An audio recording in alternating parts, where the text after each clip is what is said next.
Hi, I'm Mark Richmond from Chef Knives to Go. Today I want to talk to you about chip removal. I'm going to repair this knife that was sent to me by a customer, and as you can see right here, it's a pretty decent sized chip out of the edge of the knife.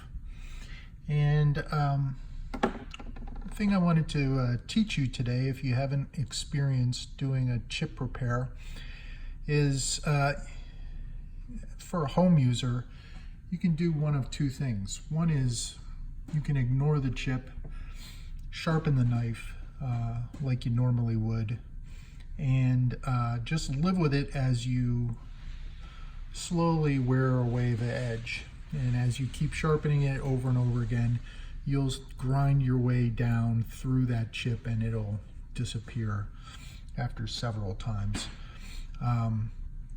The thing you don't want to do is to try to concentrate your area, take your stone and grind this section over and over and over and over and over to try to get rid of that chip real fast, because what will happen is you'll end up having a knife edge that won't properly cut on the board. You'll have a spot where you've taken off a lot of material, and sometimes I've seen knives that where there's a frown in the edge where they've taken out a chip, and then you go to cut on the board and there's a hole there where you can't touch the edge to the board. You don't want to do that. The third option is to remove it right away, and you can take a rough, coarse grit stone and just sharpen it more or less normally up and down the edge. Just grind away back and forth, and it takes a while to do a chip that big. So for most people, if you're starting to sharpen, I think option one is the best, which is to use the knife.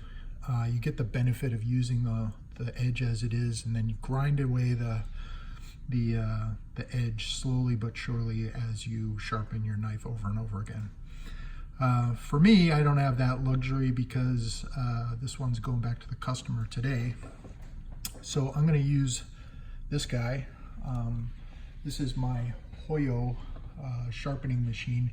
It has, I call it a donut sharpening machine. It has a wheel. This is the coarse wheel, but it also has a medium grit and a fine grit stone that you can put on it. Today we're going to use the medium, the coarse one. We're going to take this chip right out. So here's how I do it.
Okay, so that wasn't too bad. Only took a couple minutes. You can see right now this is not finished. Obviously, I just ground away the chip. So the rest of the process I'll do by hand, and I'll use finer stones and bring it up through my normal progression. But that gets the chip removed, and now I can start to finish sharpening the knife. So, and one thing I hope you saw was that I did not just stay right on the chip. I moved back and forth all the way. When you're sharpening by hand, it's the same concept. You want to sharpen, move the knife like you always do, so that you get a nice, you keep that nice profile the same as you sharpen up the edge, up the blade. Okay, so that's today's lesson. I'm Mark Richmond. Stay sharp.